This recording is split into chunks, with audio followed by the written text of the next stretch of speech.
Ma'am இந்த ஒவ்வொரு தடவையும் பாத்தீங்கன்னா எலெக்ஷன்ஸ் வரும்பொழுது வந்து எல்லா கான்ட்ரவர்சியை விடவும் முன்னாடி வர்றது என்னன்னு பாத்தீங்கன்னா இந்த இவிஎம் மிஷின்ஸை பத்தி தான். முதல்ல வந்து மக்களுக்கு புரிஞ்சுக்கிறதுக்காக கேட்கிறேன் மேடம், இந்த இவிஎம் மிஷின் வந்து எப்படி செயல்படுது? ஸோ எலக்ட்ரானிக் ஓட்டிங் மிஷின் வந்து 2004ல் கொஞ்சம் சின்ன சின்ன இடத்துல வந்து தே டெஸ்டட் இது வந்து ஹவு கேப்பபிள் இட் இஸ் அப்படின்ற மாதிரி டெஸ்ட் பண்ணி 2004 எலெக்ஷன்ல சிங்கிள் ஷாட்ல த்ரூ அவுட் இந்தியாவில் அட் அ சிங்கிள் ஷாட் நடந்து ப்ரூவ் பண்ணி வித்தவுட் எனி டிஸ்கிரிபன்சி நம்ம வந்து 2004 எலெக்ஷனை கண்டக்ட் பண்ணது இவிஎம் மிஷின் தான். இந்த இவிஎம்ஸ் வந்ததுனால எவ்வளவு அட்வான்ஸ்மெண்ட் யோசிச்சு பாருங்க. ஒண்ணு, முன்னாடி மாதிரி நம்ம மாச கணக்குல எலெக்ஷன் ரிசல்ட்காக வெயிட் பண்ண தேவை கிடையாது.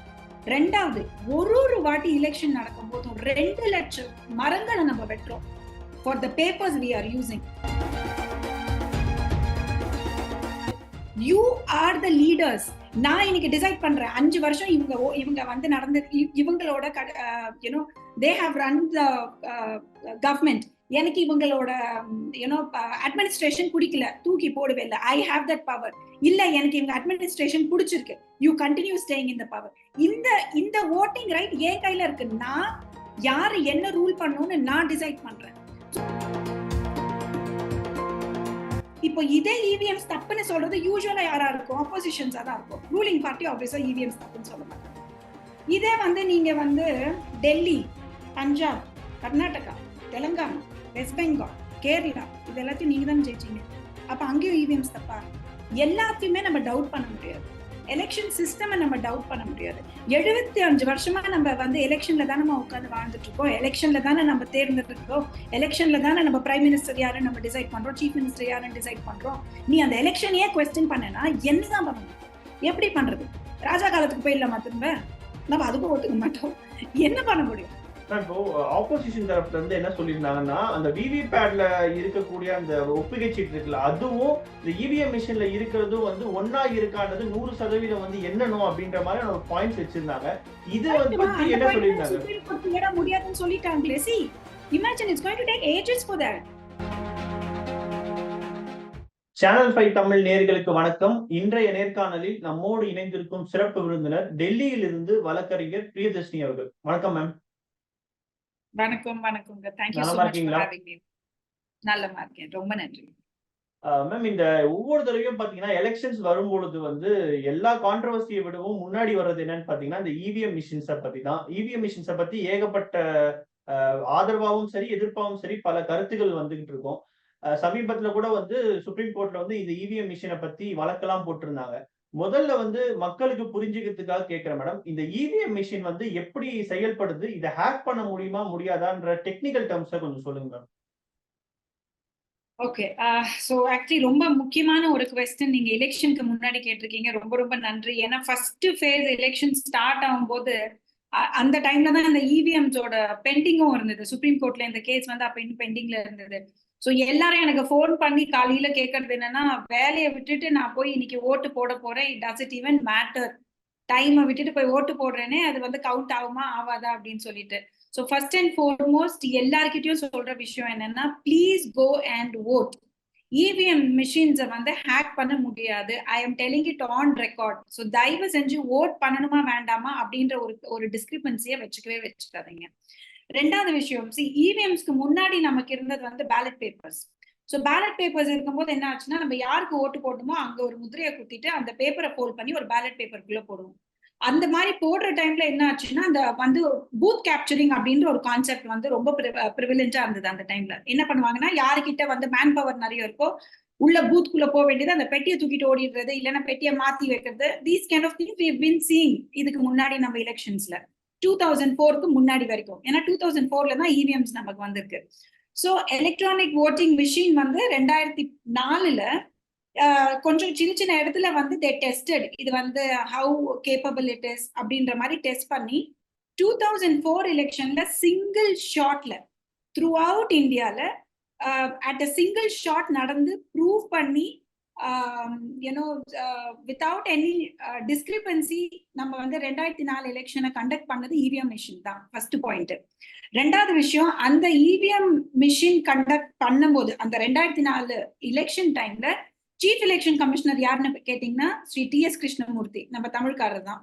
அவர் வந்து இப்போ அப்ப 2004ல இருந்து 2024 வரைக்கும் 20 வருஷமா அவர் திரும்ப திரும்ப எல்லாருக்கும் எம்பசைஸ் பண்ற விஷயம் என்ன அப்படின்னு கேட்டீங்கன்னா, இந்த மிஷினை டேம்பர் பண்ண முடியாது.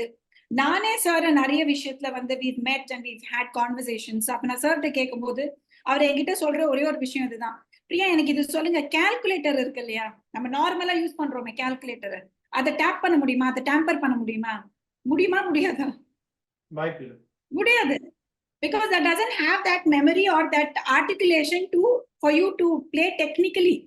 See, டெக்னாலஜியை வச்சு நீங்க எங்க ட்வீக் பண்ண முடியும்னா, டெக்னாலஜி நிறைய இருக்கிற இடத்துல தான் நீங்க டெக்னாலஜியை ட்வீக் பண்ண முடியும். டெக்னாலஜி ரொம்ப கம்மியா இருக்கிற இடத்துல நீங்க ட்வீக் பண்ணவே முடியாது. அவர் என்கிட்ட சொன்ன விஷயம் திரும்ப திரும்ப என்னன்னா, it is as good as a calculator தான். நீங்க கால்குலேட்டரை டேம்பர் பண்ண முடியும் அப்படின்னு சொன்னீங்கன்னா இவிஎம் மிஷின்ஸ் டேம்பர் பண்ண முடியும். That is simple. ரெண்டாவது விஷயம், பேலட் பேப்பர் இருக்கிற டைம்லயும் எலெக்ஷன் டைம்ல வந்து இந்த மாதிரி ஒரு இல்ல அப்படின்ற மாதிரி ஒரு ஒரு ஒரு ஒரு நெகட்டிவிட்டி கிரியேட் பண்றது வந்து it has been a pattern unfortunately நம்ம நாட்டுல.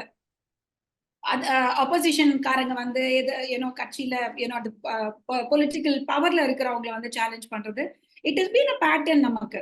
Because we are in a democracy, largest democracy in the world. நம்ம இந்த வாட்டி பாருங்க, கிட்டத்தட்ட 100 கோடி பேர் வந்து ஓட்டு போடுறாங்க. It's not a very small thing. So largest democracy, நமக்கு லார்ஜஸ்ட் எலக்டோரல் இது. இன்ஃபேக்ட் வேர்ல்ட்ல ஒரு கார்னர்ல இருக்கிறவங்களும் நம்ம எப்படி இந்த எலெக்ஷன்ஸை நடத்துறோம்னு பார்த்து நம்ம கிட்ட நிறைய விஷயம் அவங்க கத்துக்கிட்டு போறாங்க. So this is one side. ரெண்டாவது விஷயம், எப்பவுமே எலெக்ஷன் அப்படின்னு வரும்போது ஒரு ஒரு ஒரு ஒரு டவுட்டோ இல்ல சிஸ்டம் சரியா இருக்கா இல்லையா அப்படின்ற ஒரு கிளாரிபிகேஷன் வேணும் அப்படின்னு நினைக்கிறது வந்து as a voter it is our right which we have done. ஹைகோர்ட்லயும் நம்ம ஃபைல் பண்ணிருக்கோம், சுப்ரீம் கோர்ட்லயும் ஃபைல் பண்ணிருக்கோம், அது முடிஞ்சாச்சு. சுப்ரீம் கோர்ட்ல கேஸ் வந்து இட் வாஸ் இன் ஹியரிங். நம்ம ஃபர்ஸ்ட் ரவுண்ட் ஆஃப் எலெக்ஷன் நடக்கும்போது அப்ப சுப்ரீம் கோர்ட் சொன்ன ஒரே ஒரு விஷயம் என்னன்னா, அப்ப வரைக்கும் எல்லாத்தையுமே நீங்க குவெஸ்டின் பண்ணாதீங்க. You can not question with no, அதாவது எப்படின்னா ஜஸ்ட் வித் அப்ரிஹென்ஷன்ஸ், அதாவது இப்படி நடந்துருமோ இப்படி இருக்குமோ அப்படின்ற ஒரு விஷயத்த இதுதான் ஃபேக்ட்னு நம்ம சொல்ல முடியாது. இப்ப வந்து ஒரு சின்ன பெண்ணு நமக்கு தொலைஞ்சிடுச்சுன்னா நம்ம என்ன நினைப்போம், ஒருவேளை இவங்க திருடி இருக்கலாம், இவங்க திருடி இருக்கலாம், இவங்க திருடி இருக்கலாம். இது எல்லாமே அப்ரிஹென்ஷன். 3 பேரையும் தூக்கி ஜெயில போட்டுற முடியாது இல்லையா?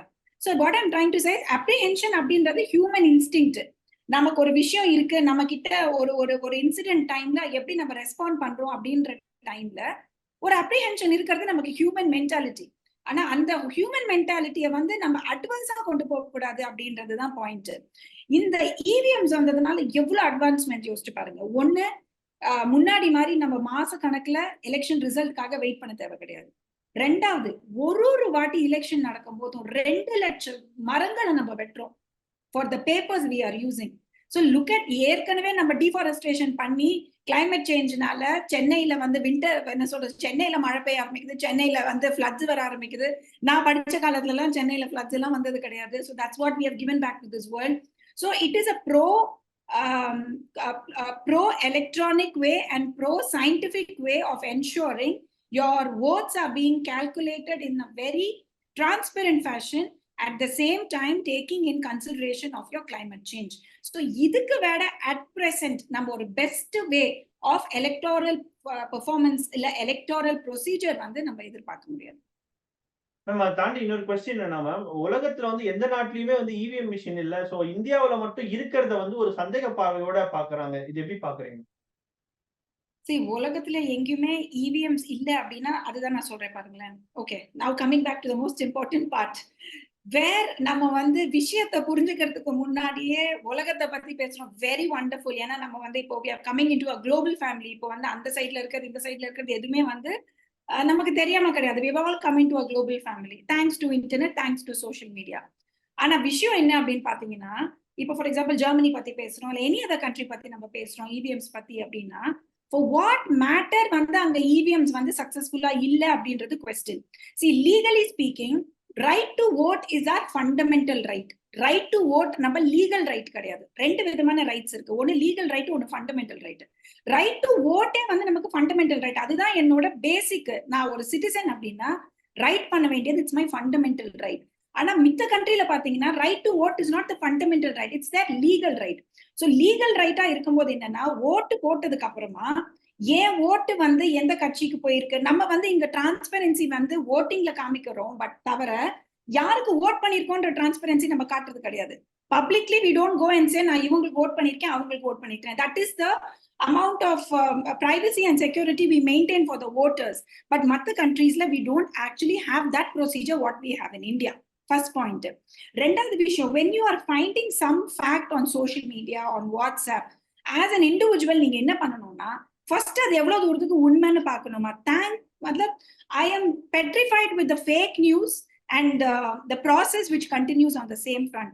அதாவது எப்படின்னா, ஒரு விஷயம் நமக்கு தெரியாமலே அந்த விஷயம் உண்மை அப்படின்றத நம்ம நம்பிட்டு அதை சர்க்குலேட் பண்ணி இருக்கிற எல்லாரையும் நம்ப வைக்கிறது வந்து எந்த விதத்துல நியாயம், நம்ம எங்க போய் சேர்றோம் அப்படின்றது ஒரு பெரிய கேள்விக்குறி. இதனால என்ன ஆயிடுதுன்னா, ஒரு விஷயத்த தெரிஞ்சுக்கணும், ஒரு விஷயத்த படிக்கணும், ஒரு விஷயத்த ரிசர்ச் பண்ணணும் அப்படின்ற ஒரு ஆர்வம் எல்லாருக்குமே போயிடுது. யாரோ ஒருத்தவங்க படிச்சுட்டு வருவாங்க, இல்ல யாரோ ஒருத்தவங்க ஒண்ணு சொல்லுவாங்க, அவங்க சொல்றது கரெக்டா அதை நம்ம ஃபார்வர்ட் பண்ணணும்னா முடிஞ்சது கதை. That's not what is responsibility. ரெண்டாவது விஷயம், நீங்க எலெக்ஷன் பத்தி பேசுறீங்க, ஓட்டிங் பத்தி பேசும்போது யூ ஆர் த லீடர்ஸ். நான் இன்னைக்கு டிசைட் பண்றேன் 5 வருஷம் இவங்க வந்து நடந்து இவங்களோட you know they have run the government, எனக்கு இவங்களோட யூனோ அட்மினிஸ்ட்ரேஷன் பிடிக்கல, தூக்கி போடுவே இல்லை, ஐ ஹாவ் தட் பவர். இல்ல எனக்கு இவங்க அட்மினிஸ்ட்ரேஷன் பிடிச்சிருக்கு, you continue staying in the power. இந்த ஓட்டிங் ரைட் என் கையில இருக்கு, நான் யாரு என்ன ரூல் பண்ணணும்னு நான் டிசைட் பண்றேன். ஸோ இந்த மாதிரி ஒரு எக்ஸ்க்ளூசிவிட்டி என் கையில வந்து நிற்கும் போது எப்படி வந்து இது ஒருத்தன் சொல்றான், பக்கத்துல இருக்கிறவங்க வந்து இல்ல ஓட்டு வந்து மேனிபுலேட் பண்ணி விடுறாங்க அப்படின்னு சொல்ற ஒரு விஷயத்துல எப்படி என்னோட பேசிக் ரைட்டை நான் எப்படி விட்டு கொடுக்குறேன் அப்படின்றது எனக்கு புரியாத ஒரு விஷயம். இப்போ அக்கம் பக்கத்துல இருக்கிறவங்க சொல்றது எல்லாத்தையுமே நம்ம எல்லாருமே கேட்கறது இல்லை இல்லையா. நம்ம எந்த விதத்துல கேட்கணும்னு நினைக்கிறோமோ அந்த விஷயத்துல கேட்டுக்கிறோம், எந்த விஷயத்துல கேட்க கூடாதோ அந்த விஷயத்துல கேட்கறது இல்லை.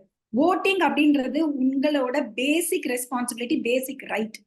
அத வந்து யார் என்ன சொன்னாலும் போய் அந்த இங்க் உங்க நெயில படுறது வந்து இட் இஸ் யுவர் ரெஸ்பான்சிபிலிட்டி. நீங்க வருஷம் டாக்ஸ் கட்டுறீங்கல்ல, எதுக்கு டாக்ஸ் கட்டுறீங்க? இந்த நாட்டை நீங்க நடத்திக்கிட்டு இருக்கீங்க, இந்த நாட்டை நடத்துறது யாருன்றதும் நீங்க தான் முடிவு பண்றீங்க. அப்படி இருக்கும்போது இந்த ஓட்டிங் அப்படின்றத இவ்வளவு ஈஸியா எடுத்துக்கிட்டு அன்னைக்கு வந்து ஒரு லாங் ஹாலிடே பண்ணிக்கிட்டு, வெள்ளிக்கிழமை வந்துருச்சா கிளம்பி போயிட்டு ஊட்டி கொடைக்கானல்னு கிளம்பி போயிட்டு வெள்ளி சனி ஞாயிறு 3 நாள் வந்து ஒரு எக்ஸ்டெண்டட் ஹாலிடே வச்சுட்டு திங்கக்கிழமை வந்து ஆபீஸ்ல உட்காந்துக்கிட்டு, ஆனா அந்த 3 நாள் இவங்க என்ன பண்ணுவாங்க, சரி நான் ஓட்டு போடலையா, எனக்கும் இதுக்கும் சம்மந்தமே இருக்க மாட்டாங்க. ஓட்டு போடுறவங்களையும் குழப்பி விட வேண்டியது. ஓட்டு போடுறீங்களா, எதுக்கு ஓட்டு போடுறீங்க, இது வந்து ஒரு கன்ஃபியூஷன் ஓடிட்டு இருக்கு. சுப்ரீம் கோர்ட்டே வந்து இவங்க மேல தப்புன்னு சொல்லிட்டு இருக்காங்க. By the time supreme court அந்த மாதிரி ஒரு ஸ்டேட்மெண்ட் கொடுக்கவே கிடையாது. So this is very very unfortunate. நம்ம போற ஸ்டைல் இஸ் ரியலி ராங். இதனால என்ன ஆகும்னு கேட்டீங்கன்னா, யாருக்கு மேலேயும் நம்பிக்கை இல்லாம போயிடும்னா, it is not about the ruling party, opposition party. It is not about election commission, supreme court. It about equal, it is about everybody. நாளைக்கு நான் உங்களை நம்ப மாட்டேன், நீங்க என்ன நம்ப மாட்டீங்க. நான் மனசுல என்ன வச்சுட்டு இருக்கேன் அப்படின்றது நீங்க இன்டர்பிரேட் பண்ணிக்கிட்டே இருப்பீங்க. இப்படி எப்படி வாழ முடியும்? எப்படி வந்து ஒருத்தங்க சந்தேகத்தோடைய வாழ்க்கையை ஓட்ட முடியும் சொல்லுங்க? நம்பிக்கையா இல்லாம எப்படி ஒருத்தங்க வாழ்க்கையை ஓட்ட முடியும்? Where are we heading to? இதுல வந்து என்ன ஆகுதுன்னா, ஒரு சினிசிசம் வந்துருது எல்லாருக்கும். ஒருத்தனை பத்தி ஒருத்தனை குறை சொல்றதுல நமக்கே தெரியாம ஒரு உள்ளத்த ஒரு சந்தோஷம் வந்துருது. ஒருத்தனுக்கு வலி இருந்ததுன்னா நமக்கு அது ஒரு சந்தோஷம் வருது. ஒருத்தன் கீழே விழறான், ஒருத்தன் வந்து ஆக்சிடென்ட் ஆயிடுச்சு, இல்ல ஒருத்தன் வீட்டுல போய் பர்க்லரி ஆயிடுச்சு, ஒருத்தன் சொத்து இழந்துட்டான் அப்படின்னா ஐயோ பாவம்னு உதறி சொல்லுதே தவிர மனசார நம்ம அதை யோசிக்கிறது கிடையாது. ஒரு சினிசிசம் நமக்குள்ளேயே நம்ம இதை கிரியேட் பண்ணிட்டு இருக்கோம். we have to break it. ஏன்னா நம்ம அடுத்த ஜெனரேஷனுக்கு இதை கொண்டு போயிட்டு இருக்கோம். அடுத்த ஜெனரேஷன் இதே மாதிரிதான் போயிட்டு இருக்கு. உட்காந்து வாட்ஸ்அப், ஃபேஸ்புக், யூடியூபோட அவங்க வாழ்க்கையும் முடியுது. எத்தனை குழந்தைங்க வெளியில போய் விளையாடுது இப்போ? எத்தனை குழந்தைங்க வந்து யோசிக்கிறாங்க? எத்தனை குழந்தைங்க உட்காந்து ஒரு சின்ன நேஷனல் இஷ்யூவை வந்து உட்காந்து டிபேட் பண்றாங்க? எத்தனை குழந்தைங்க படிக்கிறாங்க? முதல்ல எத்தனை குழந்தைங்களுக்கு நேஷனல் இஷ்யூஸ் தெரியுது? எவ்ரிதிங் we are see உலகத்துல மத்தவங்க எல்லாம் எப்படி பண்றாங்கன்றது நம்ம கண்ட்ரோல்ல கிடையாதுமா. ஆனா நம்ம ஊர்ல நம்ம என்ன பண்றோம்ன்ற கண்ட்ரோல் நம்ம கிட்ட இருக்கு இல்லையா. இப்போ இன்னைக்கு வந்து இவிஎம்ஸ் தப்பு, இவிஎம்ஸ் வந்து they are tampering அப்படின்னு சொல்றது ஒரு பக்கம் இருந்தாலும், இப்போ இதே இவிஎம்ஸ் தப்புன்னு சொல்றது யூசுவலா யாரா இருக்கும்? அப்போசிஷன்ஸா தான் இருக்கும். ரூலிங் பார்ட்டி ஆப்வியஸா இவிஎம்ஸ் தப்புன்னு சொல்ல மாட்டாங்க. இதே வந்து நீங்க வந்து டெல்லி, பஞ்சாப், கர்நாடகா, தெலுங்கானா, வெஸ்ட் பெங்கால், கேரளா இது எல்லாத்தையும் நீங்க தானே ஜெயிச்சீங்க. அப்ப அங்கேயும் இவிஎம்ஸ் தப்பா? அது எப்படி ஒரு நீங்க ஜெயிக்காத நேஷன்ல, ஜெயிக்காத ஸ்டேட்ல இவிஎம்ஸ் தப்பு, நீங்க ஜெயிக்கிற ஸ்டேட்ல இவிஎம்ஸ் கரெக்ட். 2004 ஃபர்ஸ்ட் இவிஎம்ஸ் வரும்போது இவங்க தான் பொலிட்டிக்கல் பார்ட்டி ஃபார்ம் பண்ணி இவங்க தான் கவர்னன்ஸ்க்கு வந்தாங்க. I am not taking stand of any political party. But நீங்க பவருக்கு வரணும் அப்படின்ற ஒரே ஒரு இன்டென்ட்ல நீங்க மனுஷங்களை, மக்களை, சிட்டிசன்ஸை எப்படி குழப்புறீங்க பாருங்க. You are not doing any good to the nation. அந்த பதவின்ற வெறி இருக்கக்கூடாது. பதவிக்கு வரணும்ன்ற ஆசை இருக்கலாம். பதவிக்கு வரணும்ன்ற வெறியில நீங்க மக்களை குழப்புறீங்க. சோசியல் மீடியால வந்து ஃபேக் நியூஸ் வந்து you're circulating fake news. I don't think this is what elections is all about, இல்லையா? தாண்டி ஒரு கேள்வி என்ன, இப்ப இந்த இவிஎம் மிஷினா இருக்கட்டும், இந்த எலெக்ஷன் சம்பந்தமான விஷயங்களை வந்து சட்டத்துல என்ன மேடம் சொல்லியிருக்காங்க? See, right now Supreme Court clear-ஆ என்ன சொல்லியிருக்காங்கன்னா 100% வெரிஃபிகேஷன் வேணும்னு கேட்டாங்க. இவங்களோட பிரேயர்ல சுப்ரீம் கோர்ட்ல 100% வெரிஃபிகேஷன் வேணும்னு, அது சுப்ரீம் கோர்ட் கம்ப்ளீட்டா ரிஜெக்ட் பண்ணிடுச்சு. ரெண்டாவது விஷயம், இப்போ ஒரு கான்ஸ்டிடுவன்சில ஒரு லோக்சபா எலெக்ஷன் சீட்ல செகண்ட் இல்லைன்னா தேர்ட் வந்திருக்கிறவங்க, அவங்களுக்கு வந்து இல்ல எனக்கு டவுட் இருக்கு, இதுல வந்து கொஞ்சம் டேம்பரிங் இருக்கிற மாதிரி எனக்கு இருக்குன்னு அவங்களுக்கு தோணுச்சுன்னா அவங்களோட செலவுல they can write a letter 7 நாளைக்கு முன்னாடி, மத்தப இந்த பீரியட் ஆஃப் 7 days அவங்க வந்து they have to write a letter to the election commission saying that எங்களுக்கு வந்து இந்த பூத்ல டேம்பரிங் ஆன மாதிரி எங்களுக்கு ஒரு டவுட் இருக்கு, எங்களுக்கு இங்க ரீகவுண்டிங் பண்ணுங்க. So 5% on an average 5% வந்து விவிபேட்ஸ் எடுத்து வந்து they will do it. So அது வந்து எப்படின்னா ஆபீஸா எல்லாத்தையும் ரீகவுண்டிங் பண்ண முடியாது. So 5% வந்து இது சுப்ரீம் கோர்ட் ஆர்டர், 5% வந்து பண்ணலாம். இத ரீகவுண்ட் பண்ணும்போது யாரை கூப்பிடுறாங்க அப்படின்னா engineers of who had team of engineers of EVM manufacturers. யாரு இவிஎம் மேனுஃபேக்சர் பண்ணிருக்காங்களோ அவங்க டீம்ல அந்த இன்ஜினியர்ஸை கூப்பிட்டு they are recounting, they will be a part of that recounting. So இது வந்து this will give you utmost transparency, first point. ரெண்டாவது விஷயம், சுப்ரீம் கோர்ட்லயா இருக்கட்டும், ஹை கோர்ட்லயா இருக்கட்டும், அப்ரிஹென்ஷன்ஸை வந்து எப்பவுமே வந்து they will not take it into consideration. நீங்க எவ்வளவு பெரிய கொலை கேஸா இருக்கட்டும், வந்து there are so many rape cases, so many cases வந்து ப்ரூஃப் இல்லாததுனால வந்து நமக்கு தெரியும் அந்த கேஸ் ப்ராபப்ளி இருக்கும்னு, பட் ப்ரூஃப் வந்து இல்லாததுனால கேஸ் வந்து அந்த அக்யூஸ்ட் வந்து அக்விட்டல் ஆயிருந்திருக்கலாம். இது நிறைய இடத்துல நம்ம பார்த்துருக்கோம். ஏன்னா நம்ம ஆஸ் பர் லா என்னன்னு பாத்தீங்கன்னா, ஒருத்தங்களை வந்து unless and until he is found guilty you cannot find him as an accused. இது ஒரு பாயிண்ட். ஆனா இந்த இவிஎம் கேஸை பொறுத்த வரைக்கும் இட் வாஸ் 100% அப்ரிஹென்ஷன். கரெக்டா? 100% அப்ரிஹென்ஷனா இருந்தா கூட எலெக்ஷன் டைம்ல இந்த மாதிரி ஒரு கொஸ்டின் அரேஸ் ஆயிருக்கிறதுனால supreme court felt it was its responsibility to give a clarification. In fact அந்த ஆர்குமெண்ட் ஃபேஸ்ல கூட பாத்தீங்கன்னா கவர்மெண்ட் சைட்ல வந்து பேசும்போதோ இல்ல எலெக்ஷன் கமிஷன் சைட்ல இருந்து வந்து பேசும்போது கூட சுப்ரீம் கோர்ட்ல ஜட்ஜஸ் சொன்னது என்னன்னு பாத்தீங்கன்னா, it is important that we clarify all that apprehensions that they have. ஏன்னா அவங்க சொல்ற பாயிண்ட் எல்லாமே இப்படி நடந்துருமோ, இப்படி நடந்திருக்கோ, இப்படி இருக்குமோ அப்படின்ற ஒரு விஷயம் தான். இந்த மாதிரி இருக்குமோ அப்படின்ற ஒரு அப்ரிஹென்ஷனை கூட சுப்ரீம் கோர்ட் உட்கார்ந்து கேட்டதுக்கு ரீசன் என்னன்னு பாத்தீங்கன்னா, இத once for all don't keep doubting without a base. எல்லாத்தையுமே நம்ம டவுட் பண்ண முடியாது, எலெக்ஷன் சிஸ்டம் நம்ம டவுட் பண்ண முடியாது. 75 வருஷமா நம்ம வந்து எலெக்ஷன்ல தானே நம்ம உட்காந்து வாழ்ந்துட்டு இருக்கோம், எலெக்ஷன்ல தானே நம்ம தேர்ந்தெடுக்கிறோம், எலெக்ஷன்ல தானே நம்ம பிரைம் மினிஸ்டர் யாருன்னு நம்ம டிசைட் பண்றோம், சீஃப் மினிஸ்டர் யாருன்னு டிசைட் பண்றோம். நீ அந்த எலெக்ஷனையே குவெஸ்டின் பண்ணனா என்னதான் பண்ணணும்? எப்படி பண்றது? ராஜா காலத்துக்கு போயிடலாமா திரும்ப? நம்ம அதுக்கும் ஒத்துக்க மாட்டோம். என்ன பண்ண முடியும்?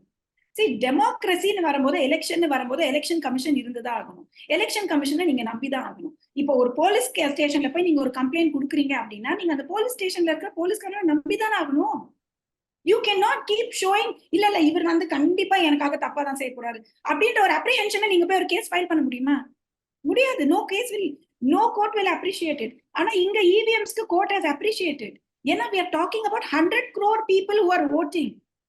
இதை எவ்வளவு பெரிய பினாமினா நீங்க கொண்டு வந்துட்டீங்கன்னா, ஏன் நான் என்ன ஒண்ணு கேட்கிறேன், சரி ஓகே இவிஎம்ஸ் தப்பு, அப்ப தமிழ்நாட்டுல எல்லாருமே ஓட்டு போட நிறுத்திட்டோமா? எத்தனை பர்சன்ட்? 86% தமிழ்நாட்டுல ஓட்டிங்க. 69 டோட்டலா. ஓகே, டோட்டலா 69% வந்து ஓட்டிங் போட்டுருக்கோம். Close to about 70%. நம்ம ஓட்டு போடலையா? சரி, நான் அதுதான் சொல்றேன். இது வந்து டீ கடையில பேசுற மாதிரி உட்கார்ந்து இந்த மாதிரி ரொம்ப இன்டென்ஸான விஷயத்த நம்ம ஏன் பேச ஆரம்பிக்கிறோம்னா, that also I'm telling you, 1 GB data இந்தியால என்ன ரேட் தெரியுமா உங்களுக்கு? You have an idea? 1 GB data ஆவரேஜா 5 to 6 rupees அப்படின்னு சொல்றாங்க. 13 rupees ஆவரேஜா. ஒரு 1 GB டேட்டா இந்தியால. யூஎஸ்ல என்ன தெரியுமா அதோட ரேட்டு? Nearly it is 100. $6. ஓகேவா? So which is like multifold, ரொம்ப எக்ஸ்பென்சிவ். ஸோ ரெண்டாவது விஷயம் பார்த்தீங்கன்னா இஸ்ரேல் அண்ட் இட்டலி, இவங்க இவங்க 2 கண்ட்ரியும் அப்புறமா இந்தியால தான் வந்து சீப்பஸ்ட் இது இருக்கு, நமக்கு இன்டர்நெட் ஃபெசிலிட்டி இருக்கு. ஸோ இந்த சீப்பஸ்ட் இன்டர்நெட் ஃபெசிலிட்டியில எத்தனை பேர் யூஸ் பண்ணிட்டு இருக்காங்கன்னா 82 கோடி பேர் வந்து ஆன்லைன்ல சோஷியல் மீடியால we are all active. அந்த 82 கோடியில I'm just giving you a quick split. 22 கோடி இன்ஸ்டாகிராம், 54 கோடி வாட்ஸ்அப், 32 கோடி ஃபேஸ்புக், 46 கோடி வந்து யூடியூப். ஸோ கிட்டத்தட்ட 5 பேர்ல 4 பேர் யூடியூப் ஃபாலோ பண்றவங்க இந்தியாவை பொறுத்த வரைக்கும். ஸோ இந்த அளவுக்கு வந்து we are connecting India. It's beautiful. Like we are connecting India. நார்த்ல நடக்கிறது சவுத்துக்கு தெரியுது. இப்ப நான் டெல்லியில உட்காந்துட்டு இருக்கேன், ஆனா தமிழ்நாட்டில் நடக்கிறது எனக்கு தெரியுது. நான் நியூஸ் பேப்பரோ டிவி பார்க்கணுன்ற அவசியம் கிடையாது. Through internet I get to know it in a day, in a minute by minute basis. This is the constructive way of looking at it.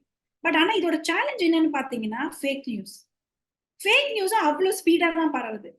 So இதோட ரெஸ்பான்சிபிலிட்டி, ஃபேக் நியூஸ் பண்றவன் காசுக்காக பண்றவன். So அவன் வந்து ethical moral ரெஸ்பான்சிபிலிட்டியை வித்துட்டு அவன் fake news பண்றான். So அவன்கிட்ட போய் நீ இதை பண்ணாத அப்படின்னு சொல்றது எந்த நியாயமும் கிடையாது. He's doing it because he wants to earn money in a very illegal and a very unethical fashion. But நம்ம என்ன பண்ண முடியும் இருக்கு இல்லையா? How are we wanting to respond to it இருக்கு இல்லையா? So my only request is, வர ஒரு வாட்ஸ்அப்போ, வர ஒரு social மீடியாவோட அப்டேட்டோ, it is not 100% true or not even 50% true. இப்போ எப்படி போயிடுச்சுன்னா நியூஸை வந்து சூஸ் பண்ணி எடுக்கிற மாதிரி ஆயிடுச்சு. லாட் ஆஃப் டைம்ஸ் இப்போ நீங்க என்ன நினைக்கிறீங்க, வெறும் எலெக்ஷன் கமிஷனை மட்டும்தான் கொஸ்டின் பண்றாங்களா? சுப்ரீம் கோர்ட்டை கொஸ்டின் பண்றாங்க. யாரு இவங்க கொஸ்டின் பண்ணலன்னு சொல்லுங்களேன். அதுதான் சொல்றேன், இதே மாதிரி ஒரு நம்பிக்கை இல்லாம எத்தனை வருஷம் ஒருத்தங்க வந்து எதிரி மாதிரி பாத்துக்கிட்டு ஒரு ஒரு ஒரு சிஸ்டம் எப்படிமா நடக்கும்? எல்லாரும் 4 பேர் சேர்ந்தாதானே சிஸ்டம் நடக்கும். இன்னைக்கு நீங்க இன்டர்வியூ எடுக்கிறீங்க, நீங்க மட்டும் வந்து உட்கார்ந்து இன்டர்வியூ எடுக்கிறீங்களா? உங்களுக்குன்னு ஒரு கிரியேட்டிவ் டீம் இருக்கும், உங்களுக்குன்னு ஒரு எடிட்டோரியல் டீம் இருக்கும். இவங்க எல்லாரும் சேர்ந்தாதானே இன்டர்வியூ வெளியில வரும். அதுதானே நாடும். நமக்குள்ளேயே நம்ம அடிச்சுக்கிட்டே இருந்தா what are we up to? See, political fighting has to happen. அதுதான் டெமோக்ரஸி. பொலிட்டிக்கலா நீ அவனை திட்ட, அவன் உன்னை திட்டுவான், நீ என்ன தப்பு பண்ண அவர் சொல்லுவார், அவர் என்ன தப்பு பண்ண நீ சொல்லு. But not collapsing the system in total. எல்லாருமே தப்பா, உங்களுக்கு எல்லாருமே தப்பு. சுப்ரீம் கோர்ட் தப்பு, சீஃப் எலெக்ஷன் கமிஷன் தப்பு, அப்படின்னு சொல்றது எல்லாமே தப்பு. Like the entire system is wrong. So இதனால என்ன ஆகும்னா மக்களுக்கு வந்து நேஷன் மேல இருக்கிற ஒரு நம்பிக்கையும் போயிடும். இப்போ ஆப்போசிஷன் தரப்புல இருந்து என்ன சொல்லியிருந்தாங்கன்னா, அந்த விவிபேட்ல இருக்கக்கூடிய அந்த ஒப்புகை சீட்டு இருக்குல்ல, அதுவும் இந்த இவிஎம் மிஷின்ல இருக்கிறதும் வந்து ஒன்னா இருக்கான்றது 100% வந்து எண்ணணும் அப்படின்ற மாதிரி ஒரு பாயிண்ட்ஸ் வச்சிருந்தாங்க. இது பத்தி என்ன சொல்லியிருந்தாங்க? சுப்ரீம் கோர்ட் ஏற முடியாதுன்னு சொல்லிட்டாங்களே. See, imagine it's going to take ages for that. விவிபேட்ல இருக்கிற பேப்பர்ஸையும் நீங்க உட்கார்ந்து 100 கோடி பேர் எலெக்ஷன்ல ஓட்டு போட்டிருக்காங்க. 100 கோடி பேப்பர் உட்கார்ந்து எண்ணிக்கிட்டு இருப்பீங்களா?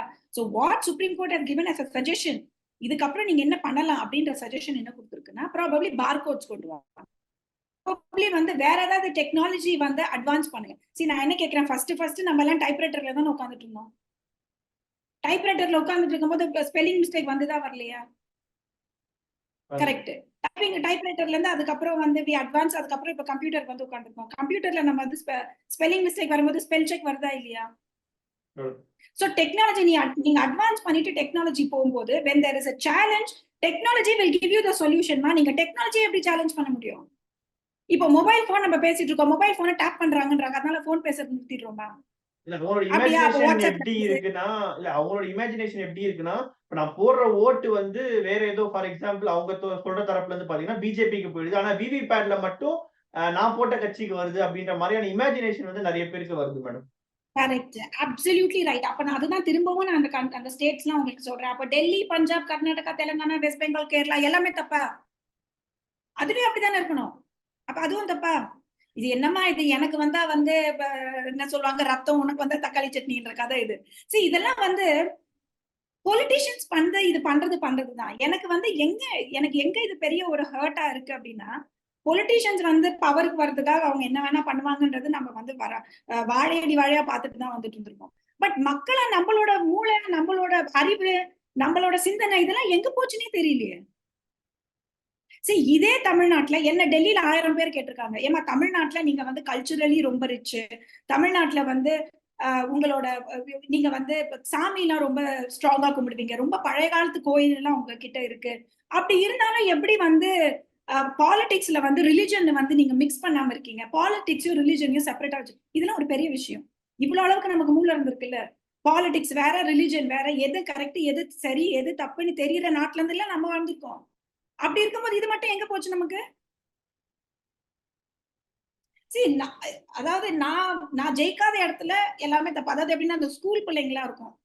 எக்ஸாம் ஃபெயில் ஆயிடுச்சுன்னா வந்து out of the syllabus question, மேடம்க்கு வந்து என்ன பிடிக்காது, அந்த பையனுக்கு மார்க் நிறைய போட்டாங்கன்ற கதையில நம்ம நாட்டை நடத்த முடியாது இல்லையா? நிச்சயமா மேம்.